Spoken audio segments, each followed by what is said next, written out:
Beleza. Hoje a gente vai continuar, né, o texto de Efésios. Então, a carta de Efésios, a gente fez os 3 primeiros capítulos. Vai continuar no 4º.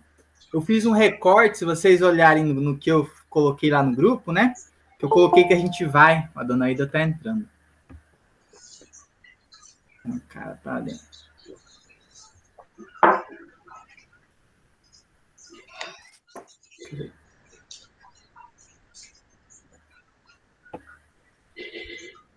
Sumiu a dona Aida. Ah, entrou. Yes. Dona Aida. Boa tarde. Boa tarde, Aida. Oi, boa tarde. Boa tarde, Aida. Boa tarde. Tudo bem? Boa tarde. E aí eu dividi. Lá eu falei que a gente vai até o versículo de número 16, porque o capítulo 4 de Efésios, da carta a Éfeso, né? É um dos capítulos mais densos que Paulo escreve, né, em toda a sua literatura. É considerado isso desde sempre, né, que tanto o capítulo 8 e o capítulo 9 de Romanos, quanto o capítulo 4 de Efésios, são 2 textos extremamente densos. E aí, para não correr muito nos assuntos, fazer ter que estudar o capítulo inteiro num dia, eu dividi ele, e aí vai ficar 16 versículos para hoje, 16 versículos para a semana que vem. A gente vai perceber o Paulo concluindo, né, fazendo assim levando o povo, continuando aquele caminho que ele bate bastante, né, durante os textos. Ele vai continuar isso agora entrando nesse ponto da carta, encerrando a carta, né? A gente vai ver que ele vai fazer esse processo de encerrando. Então a gente vai caminhar hoje, são 16 versículos, a gente vai ler até o versículo de número 16. E aí nós estamos em 6, mas aí 6, 5 podem ler. Cada um lê 3 e o último lê 4 versículos. Aí eu vou falar bastante e eu fico de fora da leitura. Amém? Cada um lê 3, então. E aí o último lê 1 a mais. Pode ler, então? Pode ler. Rogo-vos, pois, eu, o prisioneiro no Senhor, que andeis de modo digno da vocação a que fostes chamados, com toda humildade, mansidão, com longanimidade, suportai-vos uns aos outros em amor. Esforçai-vos diligentemente por preservar a unidade do Espírito e o vínculo da paz. Há somente um corpo e um espírito, como também fostes chamados, numa só esperança da vossa vocação. Há um só Senhor, uma só fé, um só batismo, um só Deus e Pai de todos, o qual é sobre todos, age por meio de todos e está em todos. E a graça foi concedida a cada um de nós segundo a proporção do dom de Cristo. Por isso diz: quando ele subiu às alturas, levou cativo o cativeiro e concedeu dons aos homens. Ora, que quer dizer subiu, senão que também havia descido até as regiões inferiores da terra? Aquele que desceu é também o mesmo que subiu acima de todos os céus para encher todas as coisas. E ele mesmo concedeu uns para apóstolos, outros para profetas, outros para evangelistas e outros para pastores e mestres, com vistas ao aperfeiçoamento dos santos para o desempenho do seu serviço, para a edificação do corpo de Cristo.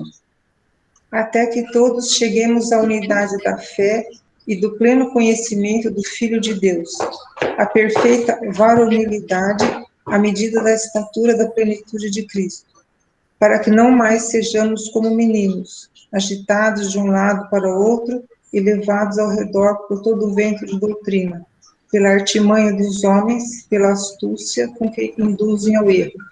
Mas, seguindo a verdade em amor, cresçamos em tudo naquele que é o cabeça, Cristo, de quem todo o corpo, bem ajustado e consolidado pelo auxílio de toda a junta, segundo a justa cooperação de cada parte, efetua o seu próprio aumento para a edificação de si mesmo em amor. Amém. Amém. Vou compartilhar aqui. A gente vai caminhando. E aí, aquele esquema, quando vocês quiserem me interromper, quiserem perguntar alguma coisa, se alguma coisa não ficar clara, vocês dão um toque, falam alguma coisa que eu pare e a gente... Eu estou vendo vocês, estou com as duas telas para poder ver vocês também. Então, tirando a Marta e a Mércia, que eu estou vendo só o M, o restante eu estou vendo aqui todo mundo, tá bom? E aí, qualquer coisa, vocês só falarem. E aí, nós estamos no texto de Efésios, né? Como a gente tinha falado. Hoje, o capítulo 4, na parte que a gente leu, ela tem duas divisões. Primeiro, ela vai falar sobre a unidade da fé. E o segundo, sobre o santo ministério e o serviço dos santos. Então, esses vão ser os dois temas que a gente vai perceber que Paulo trabalha de uma forma bem enfática, né, nesse tema. E como eu tenho falado, e essa é uma das coisas que é chave, né, para estudar o texto de Éfeso. Éfeso, ele tem 3 perspectivas, né, que ele trabalha. Primeiramente, ele trabalha sobre a perspectiva da gente ser, ressignificarmos a nossa identidade, natureza e propósito. Então, ele vai trabalhar muito sobre a identidade. E nesses 3 processos, nós entendemos o que ele está falando. Quando ele fala de identidade, ele vai falar sobre sermos filhos de Deus, né? Então, a nossa identidade como filhos. Quando ele fala de natureza, Paulo vai falar sobre a nossa nova natureza que nós recebemos de Cristo. Então, nós somos co-participantes dessa mesma graça, co-herdeiros. Ele reforça esse assunto por alguns temas. Então, quando ele fala sobre identidade, ele fala sobre a nossa identidade como filho. Quando ele fala sobre natureza, ele fala sobre a nossa natureza agora como co-participantes da graça, com essa nova natureza que nós recebemos por meio de Cristo, nessa nova criatura que somos em Cristo. E quando ele fala sobre propósito, ele fala sobre aquilo que o Espírito Santo nos usa para desenvolvermos o nosso propósito na Terra. Então, mediante nossos dons, talentos, que o próprio Jesus concede, ele vai falar sobre isso, sobre a nossa função, nosso talento sendo desenvolvido, o propósito do porquê Deus nos criou. Então, quando olhamos para isso, nós enxergamos a ênfase vocacional, né, que é uma palavra que ele vai usar muito no texto de Efésios, sobre a nossa vocação. Então, vocação para Paulo é algo importante nesse texto. Em diversos outros textos, né, o Paulo tem muito uma das grandes crises do calvinismo e do arminianismo, né, que um vai falar que não, que é aquilo, que não é aquilo, mas quando a gente lê Paulo, a gente sempre precisa ler Paulo com essa noção, né? Paulo, por pouquíssimas vezes, usa termos soteriológicos, né? Que envolve termos quando ele fala sobre vocação, sobre predestinação, ele, em pouquíssimas vezes, e ligada a esse tema, em nenhuma vez ele vai usar a palavra soteriológica, que é a palavra sobre uma salvação futura. Mas ele sempre fala que Deus nos predestinou para uma vocação. Então, a palavra predestinação para Paulo está sempre ligada com uma vocação. E é o que a gente vai ver também Paulo dizendo aqui, né? Paulo vai falar algumas coisas sobre isso. Teve um texto que vai ser postado no grupo no site metodista, né, da Quinta Região, sobre o primeiro sermão de Wesley, que é sobre a salvação, né? E o texto é de um dos seminaristas, que, se vocês perceberam, de vez em quando eu tenho mandado, o seminarista tem escrito alguns resumos dos textos de Wesley, e um dos textos que ele trabalha é esse da salvação, que vai ser postado essa semana agora. E aí, quando eles postarem, eu vou mandar para vocês, e aí o Wesley vai falar bastante sobre isso. Porque o Wesley lia muito Paulo a partir do grego, né? Que o Wesley era fluente em grego, então ele tinha esse olhar do grego, das concepções do que Paulo estava querendo dizer quando falava alguns termos.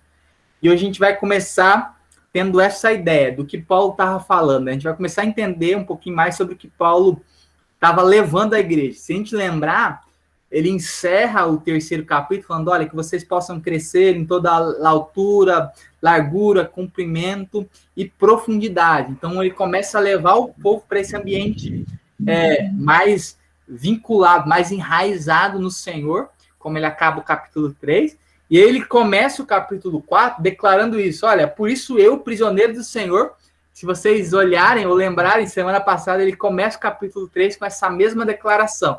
Por isso eu, o prisioneiro do Senhor. Então ele se coloca como alguém que é escravo, e como eu expliquei, o escravo por argola, né? Escravo por amor. Ele fala, olha, peço para que vocês vivam de maneira digna da vocação a que foram chamados. Então ele fala, olha, Deus chamou vocês, e aí por isso que o Wesley usa bastante esses termos de Paulo. Por isso, olha, Deus chamou vocês não para que vocês fossem predestinados ao céu, mas que vocês vivessem de maneira dignas da vocação que receberam. E aí o Paulo Borges fala uma frase muito interessante, né? Ele fala que muitas vezes nós colocamos Deus nós colocamos Deus num ambiente onde nós acertamos em Deus, então ele é digno da nossa adoração. Então, ele é digno da nossa devoção. Mas a palavra sempre nos ensina que Deus, se a gente não escolhesse, se a gente não nos voltássemos a Ele mediante a sua graça, nós, ainda assim, a sua soberania seria excelente. Ainda assim, Deus seria autossuficiente sobre tudo. Essa é uma das características por Ele ser Deus. Ele é autossuficiente sobre tudo e sobre todos. Mas quando nós nos colocamos mediante isso, Paulo ele vai dizer, olha, é que nós precisamos entender que nós precisamos viver de maneira digna da vocação que recebemos. Então não é um Deus digno porque nós o aceitamos, mas é a modo como vivemos depois de o aceitarmos, né? Então nós recebemos o Senhor, nós recebemos aquilo que o chamado dele, ouvimos o chamado do Senhor sobre nós, e agora nós devemos viver, e ele roga, né?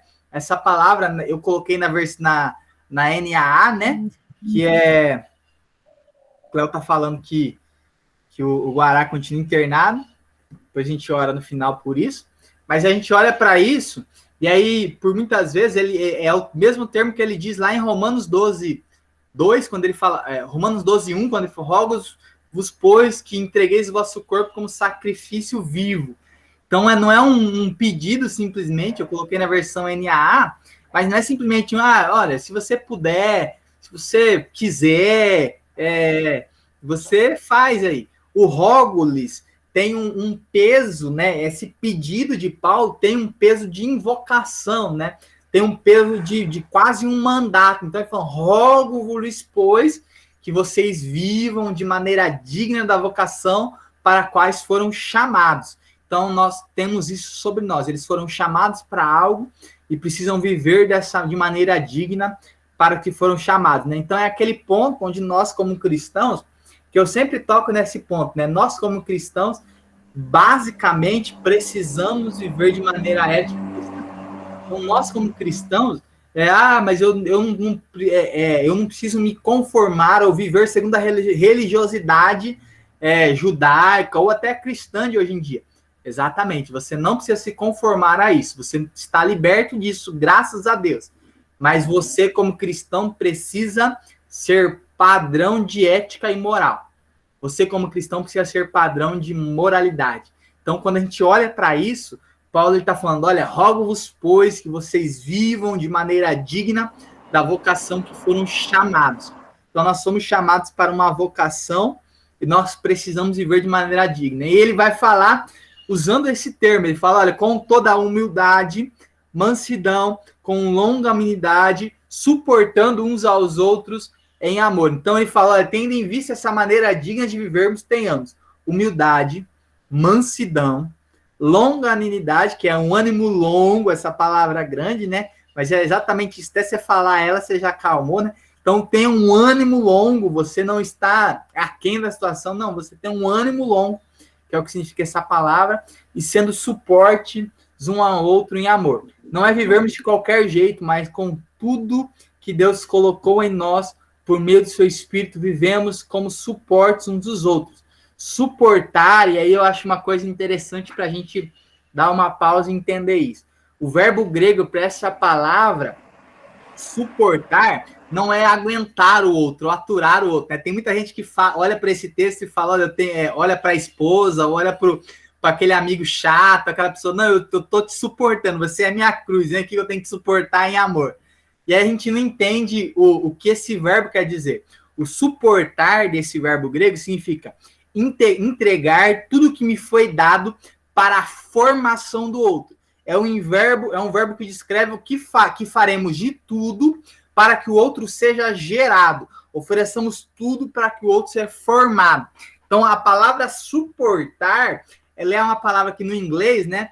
E aqui a gente também consegue entender ela no português, é a palavra bear no inglês. Bear the fruit, bear the baby. Então, gerou, que uma árvore gera um fruto, uma árvore suportou, né? Expeliu um fruto, ou uma mãe gerou um bebê.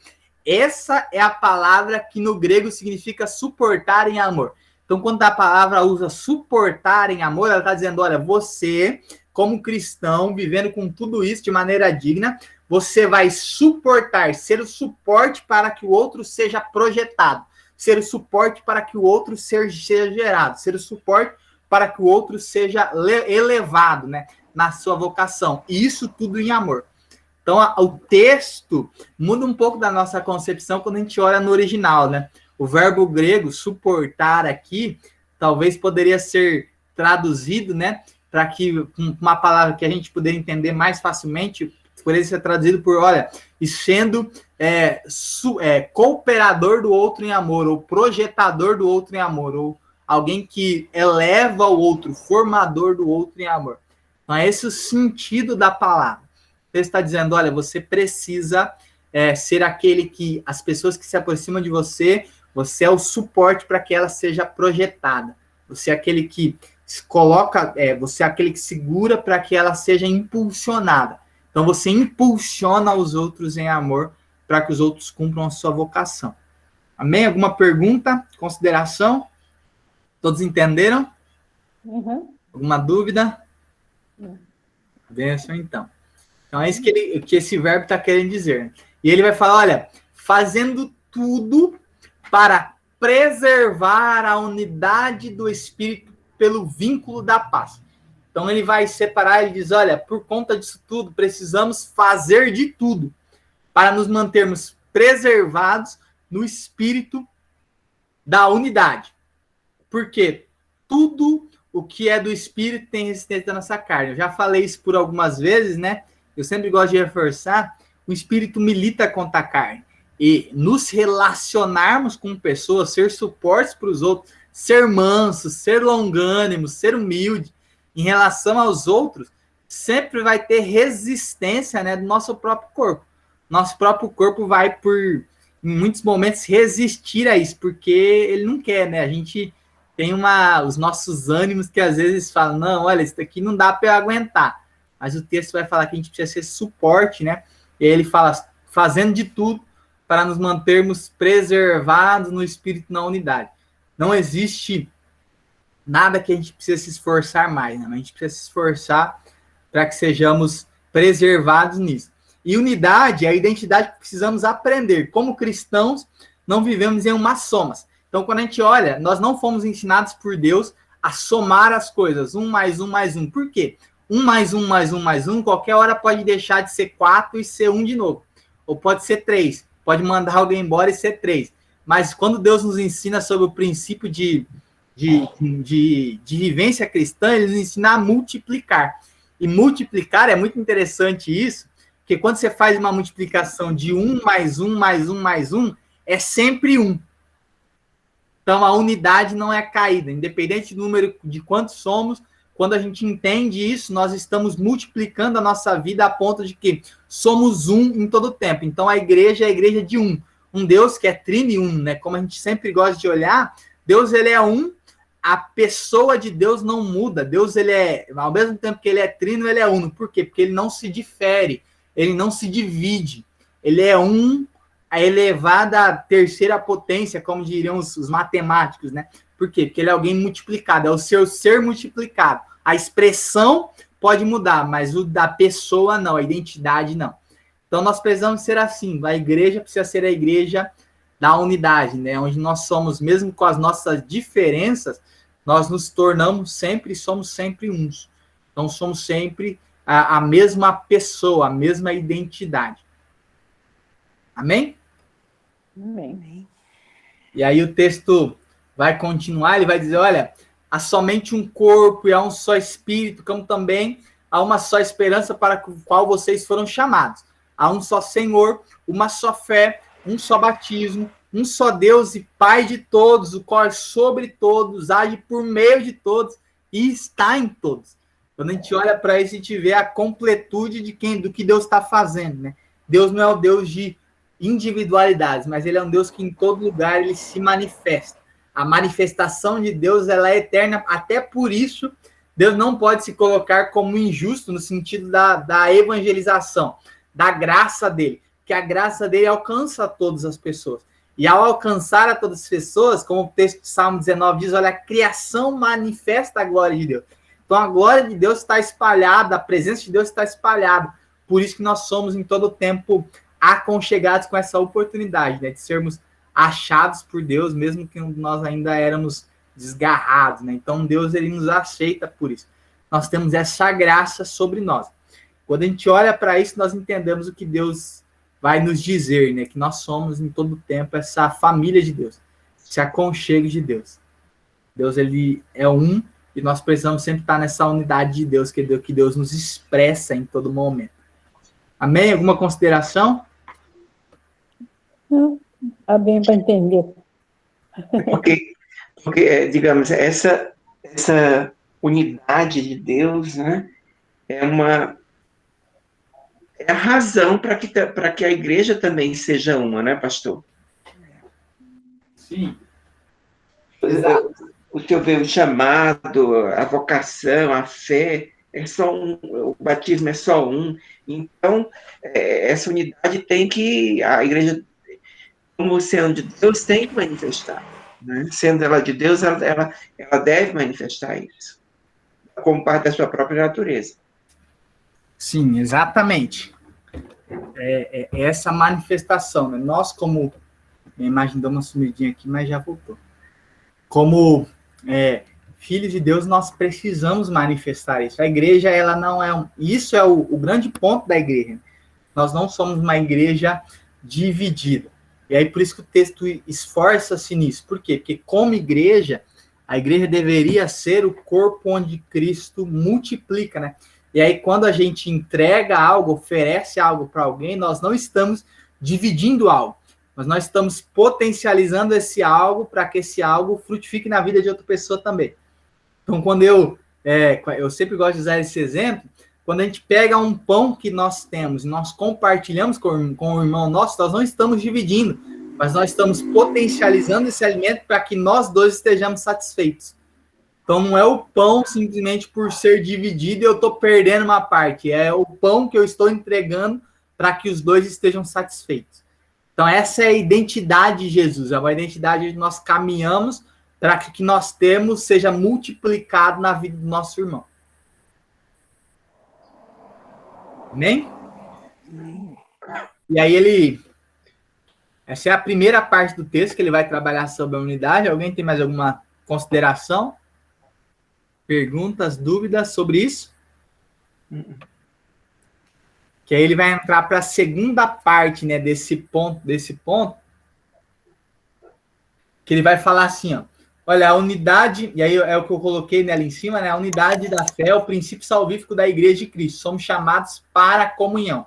Existe apenas Deus Trino. Quando eu mudei a fonte, ficou Deus com letra minúscula, perdão.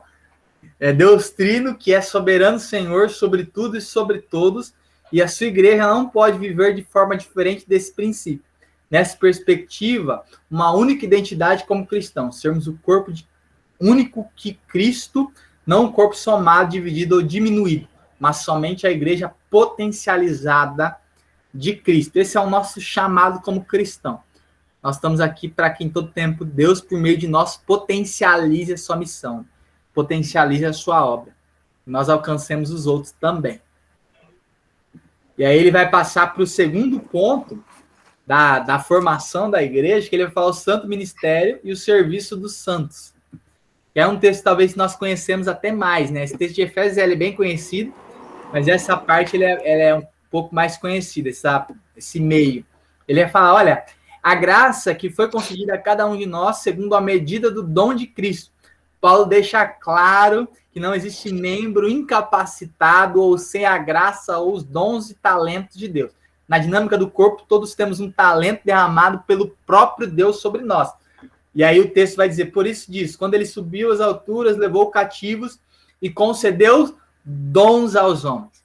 E aí, quando nós continuamos esse texto, ora, o que dizer então? Ele subiu, senão também o que ele havia descido até as regiões inferiores da terra. Aquele que desceu também é o mesmo que subiu acima de todos os céus para encher todas as coisas, para preencher todas as coisas, como uma outra versão vai dizer. E ele mesmo concedeu uns para apóstolos, outros para profetas, outros para evangelistas, outros para pastores e mestres, com vista do aperfeiçoamento dos santos para o desempenho do seu serviço, para a edificação do corpo de Cristo. Quando a gente olha para isso, é o que Paulo vai dizer, o próprio Jesus concedeu uns para apóstolos, profetas, evangelistas, pastores e mestres. Quando Paulo está falando sobre isso, ele não está determinando uma denominação ou uma hierarquia de doutrinação. Ele não está dizendo sobre isso, porque muitas vezes, foi um erro da igreja primitiva, né, depois de alguns anos, a igreja primitiva começou, e até hoje a gente tem essa tendência, né, começou a hierarquizar o chamado de Deus. Então, nós colocamos o profeta, o apóstolo, como sendo aquele superior, o profeta como sendo aquele junto com o apóstolo que está ali, e nós perdemos a identidade apostólica, a identidade profética, a identidade de evangelista, a identidade de pastores e a identidade de mestres. Quando a gente olha para essas palavras, nós perdemos totalmente o sentido, porque o apóstolo para nós hoje, ele é o líder. Quando nós olhamos um apóstolo, os apóstolos de hoje em dia, né, mesmo os fajus, que a gente fala, esse cara não é nem cristão, mas a gente olha para ele, a referência que ele tem é o quê? Ele é o líder da igreja. Ele é o cara que lidera o movimento. Mas o apóstolo naquela época, ele era o desbravador. O apóstolo era aquele que estava correndo de lugares em lugares, fundamentando as pessoas na palavra de Deus, no alicerce. Então, o apóstolo, no Antigo Testamento, ele era aquele que não tinha uma igreja única, mas que ele saía conduzindo as pessoas para que sejam alicerçadas em Deus. O profeta é aquele que revelava para a pessoa o seu destino, o seu talento, a sua vocação. E hoje em dia nós ligamos o profeta para alguém que revela o futuro, né? E Deus nunca nos mandou revelar futuro, né? Não, tem que revelar o que vai acontecer amanhã. Não, Deus nunca nos fez pensar sobre isso.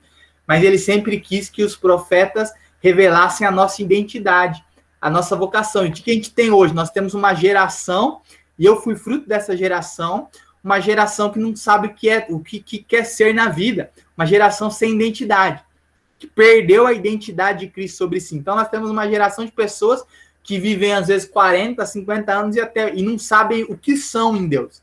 Não sabem o porquê, porque eles foram feitos, qual foram o chamado, o que eles foram determinados por Deus para serem.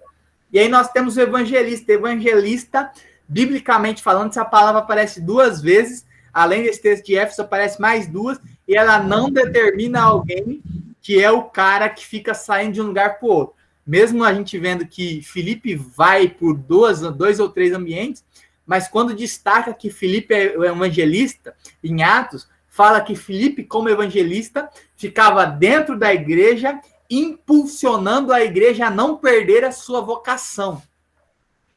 Então, Filipe não era aquele que estava indo de um lugar para o outro, como a gente fala, né? Não, evangelista, você é evangelista, mas vamos para a África, que esse evangelista só serve para ir para a África. Mas evangelista, na época, biblicamente falando, evangelista é aquele cara que ficava dentro da igreja, fazendo com que a igreja não perdesse o seu senso de missão. Então, o evangelista é aquele cara chato que dentro da igreja olhava para a igreja e falava, olha, nós perdemos o senso de missão. Olha, nós paramos de cuidar do órfão e da viúva. Olha, nós paramos de cuidar das pessoas que estão em nossa volta. Nós paramos de ser pulsantes na nossa sociedade. Na sociedade onde estamos inseridos, nós paramos de ser pessoas impulsionadas, pessoas que chacoalham. Nós nos acostumamos no lugar onde estamos. O evangelista, ele tinha essa função. O evangelista, ele trazia a igreja para o senso do que é ser igreja. A igreja, ela existe para o princípio do que é ser igreja, para que junto com Deus nos tornemos família, ajudamos uns aos outros e impulsionamos a cidade, transformamos, somos testemunhas. E o Filipe, que era evangelista da época, ele fazia essa função. Ele não deixava a igreja se acostumar. E hoje a gente perdeu isso, e por muitas vezes nós vemos essa perda, né, essa troca de sentido nessa palavra, com o ambiente que vivemos. Nós vivemos um ambiente onde a igreja não sabe mais o que é ser igreja. Nós já não conseguimos mais alcançar a sociedade. O clamor que a gente tem que fazer hoje é Deus levanta evangelistas, mas para que a gente não mande eles para a África, nem mande ele para os ribeirinhos, para os lugares afastados, mas que eles fiquem dentro de nós, nos chacoalhando, nos fazendo entender qual é o nosso chamado. Era isso que o evangelista fazia. Pastores, que hoje em dia está cada vez mais difícil nós encontrarmos pastores que cuidam da igreja. Pastores é aqueles que cuidam, aqueles que apacentam as ovelhas de Deus, que pastoreiam a cidade. Então, pastoreio tem essa ideia. Pastor é aquele que ajunta o povo, né? Que é o pastor que fazia. O pastor é aquele que não deixa as ovelhas desgarrarem, mas que está ali conciliando, cuidando. Eu gosto muito de uma imagem que eu lembro, que eu vi algum tempo atrás, de uma ovelha que estava perdida fazia um ano, e aí o pastor conseguiu achar ela, e a ovelha estava carregando quase 16 quilos de lã. Por quê? Porque o pastor tem a função de limpar a ovelha, de tirar a sua lã para que a ovelha caminhe de uma forma sadia. Porque se a ovelha ficar sem a tosa, ela não caminha, ela fica impedida de caminhar. Porque ela estava carregando um peso de 16 quilos. Era mais da metade do que ela pesava. E a gente olha a importância da tosa também, do pastoreio. A dona Ida acho que viu essa imagem, né, dona Ida? Você deu uma risada. E aí, ela estava perdida na floresta, né? Isso. E aí a gente vê a importância do pastoreio, que muitas vezes a gente não tem hoje em dia, né? A gente tem sido uma falha nos ministérios pastorais. E pessoas que são pastorais.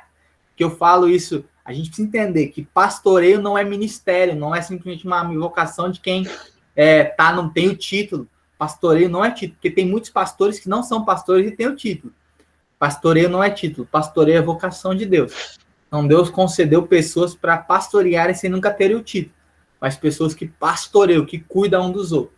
E mestres, pessoas que o mestre, ele é o cara dentro da igreja que ele precisa fazer a igreja, pegar uns textos difíceis e ele rumina o texto para que a igreja entenda e seja aprofundada. O mestre é essa pessoa que tem essa capacidade. Nós precisamos de mestres hoje em dia na igreja. Pessoas que peguem assuntos polêmicos, difíceis e consigam ruminar esse texto para que a igreja entenda e seja aprofundada. Porque a igreja pare de tocar naqueles assuntos que alguns assuntos muitas vezes nós achamos que são assuntos tabus, né? Não, esse assunto eu não vou mexer porque eu não entendo. Mas a função do mestre é pegar aquele assunto e falar, não, esse assunto não é difícil. Só você está olhando pelo lado errado, eu vou te ensinar. E aí você olha e fala, nossa, era tão fácil assim? Agora você só precisa viver. Então nós precisamos de mestre dentro da igreja também. E Paulo descreve sobre isso, que os dons apostólicos, os dons ministeriais, não são dons de hierarquia, não está fazendo uma instituição, mas ele está fazendo um processo de formação. Para a igreja ser formada, ela precisa desses ministérios, que é o que o texto vai dizer, olha, com vistas ao aperfeiçoamento dos santos, para o desempenho do seu serviço e para a edificação do corpo de Cristo. Então, todos esses ministérios funcionam dentro da igreja para o aperfeiçoamento, o desempenho e edificação. Precisa funcionar para que sejamos aperfeiçoados, nosso desempenho seja em todo tempo pulsante e sejamos edificados como corpo de Cristo. Amém? Uma colocação? Amém. Porque tem um momento agora. E aí diz isso, né? Com vista no aperfeiçoamento, no desempenho e na edificação. E aí ele vai continuar. Eu, particularmente, sou apaixonado por esse texto. Tenho cadernos com esse texto. Eu sempre brinco que se eu tivesse uma tatuagem, a tatuagem teria alguma coisa escrita sobre isso. Esse Efésios 4:13, porque é um texto que eu sou apaixonado por ele. E diz assim, olha, até que todos cheguemos à unidade da fé e o pleno conhecimento do Filho de Deus, ao estado de pessoa madura, à medida da estatura da plenitude de Cristo. Então, a nossa visão como cristão é vivermos isso. Até que todos cheguemos. Então, enquanto ainda não conseguimos chegar, nós temos esses versículos sobre nós, enquanto ainda não somos perfeitos, enquanto ainda não temos pleno conhecimento do Filho de Deus, enquanto não somos plenos na unidade, enquanto ainda não somos pessoas maduras, nós precisamos desses ministérios, desse processo de crescimento sobre nós. E aí ele vai dizer, olha, a unidade da fé, o pleno conhecimento do Filho de Deus estão dispostos para vivermos por meio da igreja, dos seus dons e talentos.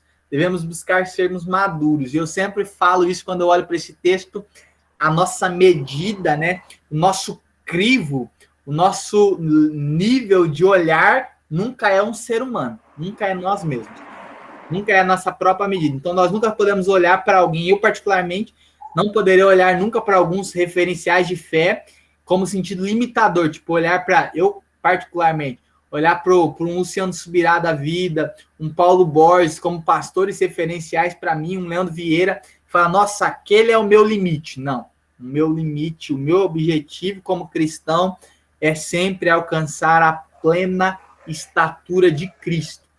E aí o limite complica para a gente, né? Porque ele fala, olha, o nosso limite é esse.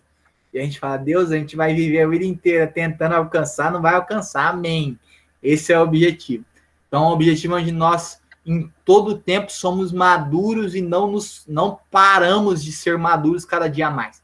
Porque a estatura é sempre a estatura de Cristo.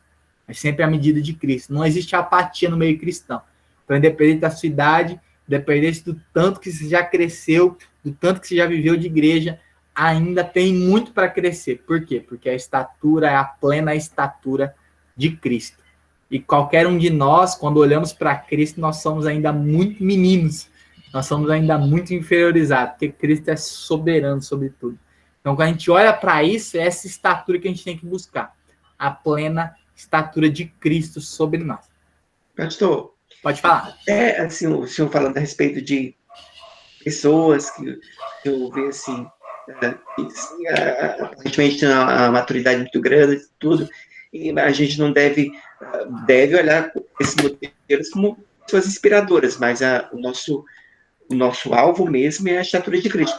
E ligando isso ao texto que a gente tem lido, até desde o início, na verdade também esse olhar para outro ser humano não é apropriado, porque cada um de nós, particularmente, um chamado. Não é o mesmo daquela pessoa. Esse chamado para que eu amadureça, para que eu cresça e ajude nessa unidade a qual a igreja é chamada, né? Mas, assim, cada um de nós tem uma porção que é só nossa. É só nossa. E eu devo crescer, né? Buscando a pessoa de Deus, o Espírito Santo, para que eu encontre e exerça cada vez mais a minha função nesse corpo, né? Sim, é exatamente isso. E a gente desenvolva para que a gente consiga achar exatamente o que Deus tem para nós, né? De forma clara. Então, assim, é Deus falando, olha, você tem algo que derramado por mim que é claro, e você precisa desenvolver isso. Cristo é a cabeça.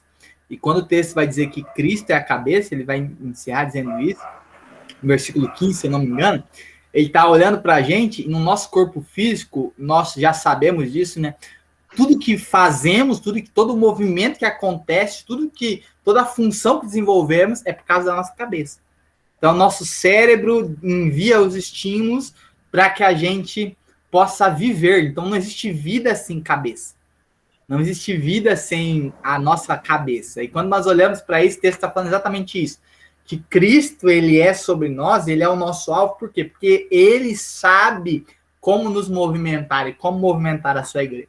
Então, por isso nós devemos olhar para ele. Nossos olhares, o nosso alvo precisa ser ele. Mesmo tendo outras pessoas como inspiração, até como projeção, como suporte, né? Como esses geradores, ainda assim, o nosso alvo não pode ser essas pessoas. Nosso alvo tem que ser sempre a Cristo. Cada um tem a sua missão, né? Isso. É só descobrir. Exatamente. Amém? Mais alguma consideração? Amadurecer. Amadurecer. E aí o texto vai continuar e vai dizer, olha, para que não mais sejamos como crianças, arrastados por ondas e levados de um lado para outro, qualquer vento de doutrina, pela artimanha de pessoas, pela astúcia dos que induzem ao erro. Hoje em dia, eu coloquei a descrição dos dias atuais, não estamos não está precisando nem mesmo ventar qualquer brisa e as pessoas têm sido jogadas de um lado para o outro, que é o que a gente vê hoje em dia. O texto está falando, olha, para que nós sejamos mais como criança, arrastados de um lado para o outro por qualquer onda ou por qualquer vento que acontece, vento de doutrina. Hoje em dia as pessoas não estão precisando nem de vento. Qualquer brisa que bate, a pessoa está sendo jogada para um lado para o outro. Por quê? Porque não estão alicerçadas, não estão vinculadas, não estão sendo profundas, não estão desenvolvendo esse processo. E aí, muitas vezes, por falta dos ministérios, por falta de pessoas que fazem esse processo de avançar, de fazer as pessoas amadurecerem, as pessoas também não têm sido nós como igreja, por muito tempo, não temos desenvolvido isso, esse aperfeiçoamento, não temos cooperado para isso, e precisamos cooperar para isso. Nós, como igreja, precisamos orar para que Deus derrame sobre nós pessoas com a identidade apostólica, pessoas com a identidade profética, pessoas com a identidade de evangelistas, que aí vai ser aquele cara chato no meio de nós que vai falar, olha, nós perdemos a missão, nós perdemos o alvo do que fomos chamados, nós precisamos acordar, nós precisamos de pessoas com o chamado pastoral no meio de nós para apacentar o povo, para cuidar das pessoas, pessoas com chamado de mestre, para pegar alguns textos e falar, olha, isso daqui você tem que olhar por esse lado, porque isso impulsiona a sua vida. E isso aperfeiçoe a gente para que a gente deixe de ser crianças, a gente deixe de ser infantis em alguns assuntos e deixe de se levar de um lado para o outro, para, como o próprio texto diz, olha, pela vento de doutrina, pela artimanha das pessoas, porque tem pessoas que têm artimanhas malignas, pela astúcia que induzem ao erro. Então, tem pessoas que nós vemos hoje em dia que têm artimanhas, que têm astúcia, que induzem ao erro. Muita gente. Então, muita gente é levada ao erro por conta de pessoas mal intencionadas, pessoas malignas, pessoas com a índole má. E muitas vezes nós olhamos para isso e as pessoas têm caído por falta de firmeza, falta de solidificação, falta de estarem enraizadas, de estarem desenvolvendo esse processo de maturidade. Falta de maturidade no nosso meio. Pastor, pode falar. A gente vê que o aperfeiçoamento de que fala o versículo 12, ele visa, no versículo 13, a unidade. Todo esse equipamento que Deus dá a cada um na igreja, o objetivo final é a unidade da igreja, ela assuma a estatura de Cristo, né? Agora, assim, um motivo pelos quais essas pessoas não precisam nem de vento para seguir atrás de outras doutrinas e falsos mestres, o que é? Elas não julgam importante essa unidade. Então, as pessoas não se vinculam à igreja ou à congregação onde ela está. Então, elas não se sentem responsáveis, elas se sentem soltas. Então, elas podem sair com qualquer evento de doutrina. Elas não têm compromisso com essa unidade. Isso aí eu vejo como uma das razões desse fenômeno que a gente vê hoje em dia, de pessoas que vivem pulando de igreja em igreja. Elas não têm vínculo, não têm compromisso com essa unidade que está falando lá no início desse nosso capítulo, e que é um fator importantíssimo na vida da igreja. Que é o texto começa sobre isso, né? Eu sempre gosto de olhar que, como igreja de Cristo, que é a igreja una de Deus, nós em qualquer lugar onde estejamos, nós somos uma parte da igreja. E nós, como uma parte da igreja, nós temos um corpo, uma vocação específica como igreja. E aí, se nós não nos vinculamos a isso, nós não estamos arraigados nisso, nós não conseguimos desenvolver aquilo que Deus tem sobre nós. Então, assim, Deus nos planta num lugar e a gente não entra com essa identidade de unidade, de multiplicação. Não é não, agora eu estou aqui para multiplicar, para que nós sejamos a zilionésima potência. Não, nós entramos com a ideia, não, é você mais eu aqui, a gente, a qualquer momento, isso é a grande sacada do diabo, né? A qualquer momento eu posso me desvincular sem ter criado vínculo, sem ter me vinculado na unidade. E unidade, igreja sem vínculo, sem unidade, sem esse vínculo da paz, sem essa junção, não é igreja. Então a igreja, ela existe porque nós carecemos de vínculo, de unidade, de profundidade nos relacionamentos. Então, o texto vai dizer desde o começo sobre isso, que a unidade é esse ambiente, onde nós desenvolvemos isso em unidade, em junção. E ele vai encerrar o texto dizendo isso, que é onde eu queria chegar, que é a parte do... Sempre que eu até usei na reunião de líder esses dias, né? Mas, segundo a verdade em amor, porque muitas vezes nós usamos a verdade sem amor, né? E amor sem... Tem uma frase que diz assim, amor sem verdade é falsidade e verdade sem amor é brutalidade. Então, nós temos que unir a verdade em amor. E todo tempo quando falamos.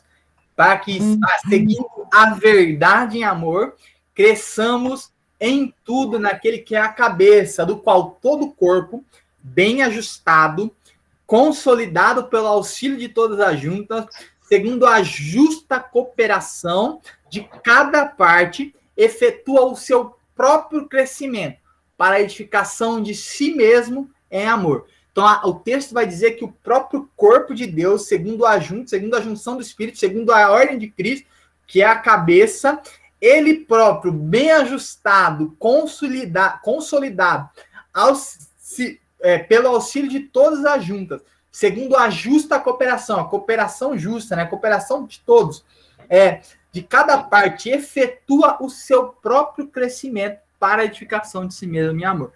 Então, o próprio corpo tem o poder, pela unidade, mediante Cristo, com o Espírito Santo, de desenvolver o seu próprio crescimento. Então, nós estamos vendo que há uma relação de crescimento.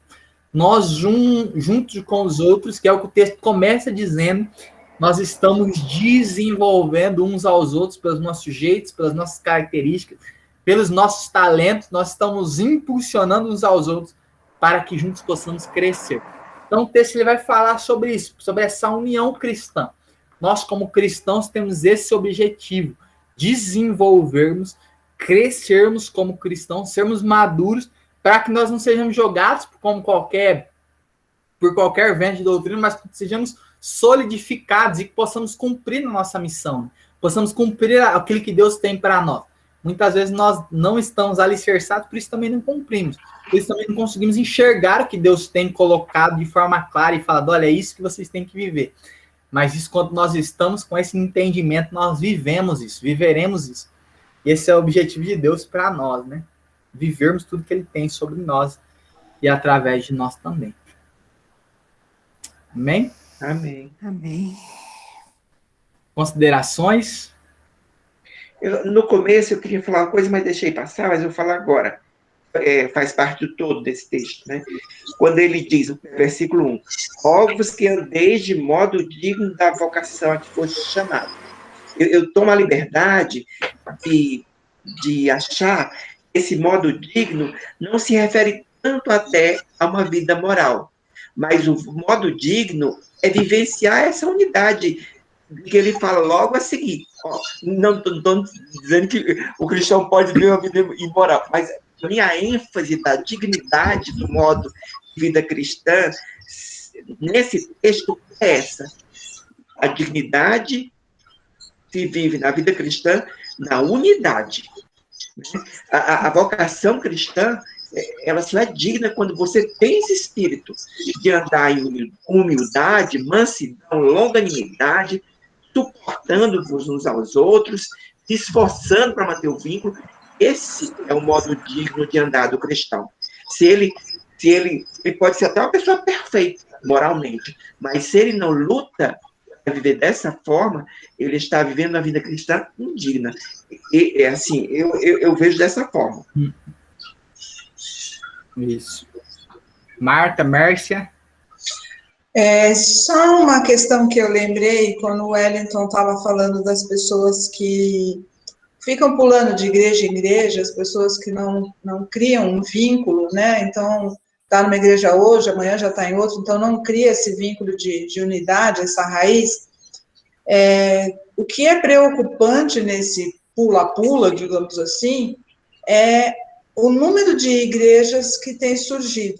Igrejas que elas não têm unidade, não têm fundamento, não têm raiz. Então, o que acontece? Muitas pessoas estão frequentando igrejas hoje, mas elas não são doutrinadas a ter esse vínculo. a ter essa raiz, porque não é deles, né? Eu vou dar um exemplo para vocês, que é assim, eu achei o cúmulo do absurdo.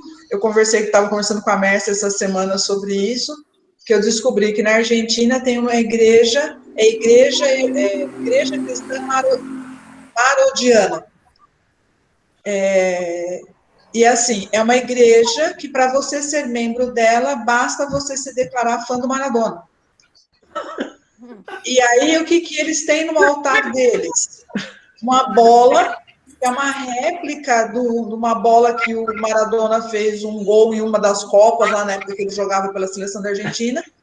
E em cima dessa bola, eles colocaram uma coroa de espinho com o sangue correndo pela bola. Então, aí eu me pergunto, que unidade tem uma igreja dessa? Aí, a hora que o cidadão resolve que ele ficou decepcionado com o Maradona, porque ele morreu, descobriu todas as falcatruas, as palhaçadas que ele fazia, com droga, com tráfico, com tudo, aí o cara sai da igreja. Aí ele vai para uma outra, que eu descobri, que chama cannabis, que a única necessidade que você tem é assinar um termo que você concorda com o uso da maconha. Então, é a Igreja Cristã Cannabis. Se você é maconheiro, você vai. E o único sacramento deles é que eles a ceia para tomar maconha no culto. Então, o sacramento deles, naquele dia, o pastor distribuiu lá o cigarrinho, maconha na igreja. Um baseado para cada um e tá tudo bem.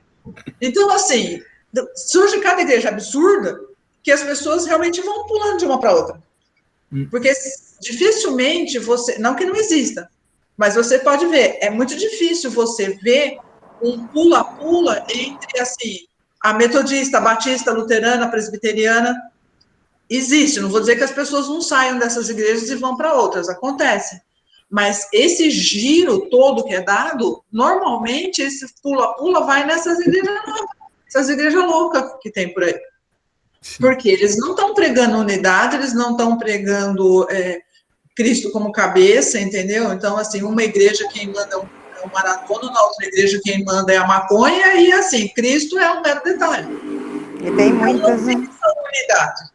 Então, tem mesmo esse pula-pula, mas a gente também tem que observar que muito desse pula-pula é porque eles não são doutrinados para ter uma unidade. Não aprenderam, né, o que é a unidade cristã. Então, eles perderam, assim, muito do que essas igrejas vivem é uma não igreja. Então, eles vivem sendo um templo, mas não sendo igreja, porque igreja, eu sempre gosto de falar que quem definiu igreja é que pode dizer o que é e o que não é. Então, Deus definiu igreja e ele define igreja como um princípio. Igreja é a família onde se reúnem com a identidade cristã, com a unidade cristã, para que juntos, por meio de seus dons e talentos, edifique o corpo e alcance as pessoas à sua volta. Então, desenvolva as pessoas no mundo. Se não tem isso, você não é igreja. Então, assim, você perde a identidade da igreja. E aí a gente tem perdido a identidade da igreja, assim, que nem no ponto básico, né, de sermos filhos de Deus, as pessoas não sabem mais. A pessoa é filho de qualquer coisa, menos de Deus, né? Então, eles podem se definir, né? Eu tenho um pastor, eu já passo para você, Marta, ou Mércia. E aí eu sempre, tem um pastor que ele sempre fala uma coisa assim, se a gente, se a ênfase de igreja é ajuntamento de pessoas, sem identidade nenhuma, um missionário bom hoje em dia seria o Luan Santana, ou um grande cantor que consegue colocar milhões de pessoas no meio na frente dele para ele cantar alguma coisa. Por quê? Esse cara tem capacidade de alcançar multidões, mas ele não tem a ênfase do que é ser igreja, ele não tem a identidade do que é ser igreja para passar por ela. Então, assim, se igreja é isso, vinculada a isso, qualquer um pode ser. Pode falar. Marta, Mércia? Não, ele não está baixando. Ah, tá, entendi. Ah, não, agora baixou. Não baixou. Tá, agora baixou. Mas, assim, é bem isso mesmo. Então, que nem essa no caso da Argentina, não é uma igreja, é um fã-clube. né? Então, assim, mas eles têm um altar, tem um cidadão lá que se intitula pastor, e ele sobe lá em cima com uma camisa com o número 10 nas costas, e aí vira, na verdade, é uma palhaçada, né? E tem muita gente lá, pior que o seu está lotado. Aquele vídeo que eu te mandei hoje do cidadão lá que disse que foi para o inferno, olha a igreja dele, está lotada. Entendeu? Eles levam esse povo fácil na conversa. Sim. E aí é esse povo que é essa característica. Por isso que a Bíblia precisa fazer parte da nossa vida diária, né? Porque precisa em todo tempo ser solidificado. A gente precisa ser aprofundado para que a gente deixe de ser levado por qualquer vento de doutrina. Se a gente lesse mais a Bíblia, de muitos dos equívocos que a gente olha, muitas das heresias que a gente vê hoje em dia, com a própria Bíblia, sem interpretação de ninguém, sem precisar de ninguém falar, as pessoas, se lessem a Bíblia, seriam ensinadas, seriam, olha, isso daí não bate com a Bíblia, então não pode estar certo. As pessoas já estariam vacinadas para algumas coisas, mas a Bíblia tem entrado nesse desuso, né? Então as pessoas acabam tendo a Bíblia como um manto, não como algo que você pode se relacionar por meio do Espírito Santo, né? E aí a gente vê os equívocos hoje em dia. Mais alguma consideração? Pode falar. Mas, assim, isso que você colocou, eu acho que é o grande mal de muitas igrejas, inclusive tradicionais, não estudar a Bíblia, né? A gente trabalhou com duas moças lá no fórum de Campo Limpo, as duas eram da congregação. Só que, assim, você conversa com elas não sabem absolutamente nada, porque eles não têm o hábito de estudar. Então, é uma igreja antiga, uma igreja tradicional, uma igreja, né, que já tem bastante tempo de vida, igreja bem conhecida. Só que, assim, você conversa com ela, você fala alguma coisa da Bíblia, ela fica te olhando com aquela cara de ué, sabe? Assim, tipo, onde é que você viu isso? Né? Porque eles não têm por hábito o estudar. Então, o que o ancião levanta e fala é aquilo, e pronto, né? E as pessoas não confrontam. E, então, assim, isso acaba gerando uma, assim, entre aspas, uma burrice bíblica. E aí a pessoa vai. O Wellington tá rindo, é isso mesmo, Wellington. É uma burrice bíblica, né? Porque assim, e a pessoa vai na onda. Né? E é perigoso, porque aí aparece uma pessoa lá que decora meia dúzia de versículos, fala bonito, usa umas palavras diferentes, que o povo finge que entende, mas não sabe nem o que significa. Aquele é o cara. Né? E aí leva fácil. As pessoas não têm esse hábito de estudar. Eu sempre bati nessa tecla que Bíblia não foi feita para ser lida, ela foi feita para ser estudada. Porque se você só lê, você passa batido numa série de coisas. Você não entende, muita coisa você não entende se você não estudar. E, infelizmente, são essas pessoas que são levadas, né? Elas não confrontam. Elas não têm base para confrontar. Sim. Exatamente. Mais alguma consideração? Não? Então, bem, gente, vamos orar então. Para hoje era isso. Semana que vem a gente vai terminar, né, esse capítulo. A gente vai ver mais algumas coisas que Paulo fala, particularmente sobre a nova criatura, né?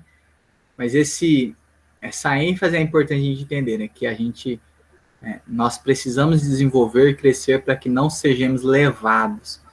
Isso é muito importante. Nós precisamos ter esse alvo, sermos a estatura de Cristo, né? É um alvo eterno, né? Um alvo que a gente nunca vai alcançar. Amém por isso. Mas a gente não vai parar de tentar nunca. A gente vai sempre desenvolver para que busque isso, né? Para que possamos desenvolver isso. E aí, com a ajuda de Deus, a gente vai caminhando mediante isso. Amém? Amém. Bênção. Amém. Vamos orar, então. Pai, nós te agradecemos pela tua presença sobre nós, Deus. Como somos gratos pelo Senhor sobre nós, a tua graça, a tua presença sobre nós, ajuda-nos, impulsiona-nos, em todo tempo, nos leva a viver a graça do Senhor sobre nós, Pai. Nós disponibilizamos os nossos corações, derramamos as nossas vidas ao Senhor e clamamos, Espírito Santo de Deus, venha com o teu poder e glória sobre as nossas vidas, para que possamos em todo tempo impulsionados, em todo tempo aprofundados na presença do Senhor, e que a tua glória, a tua graça possa nos levar a níveis mais altos na tua presença, níveis mais altos na tua graça, na tua glória, em nome de Jesus, que é o que clamamos, Deus, que possamos ser solidificados no Senhor, e como igreja possamos viver a unidade do Senhor como o Senhor quer, como o Senhor define. Nós clamamos por isso, chamamos nossos corações para isso, em nome de Jesus Cristo. Amém e amém. Amém, Deus. Amém. Amém, meus irmãos.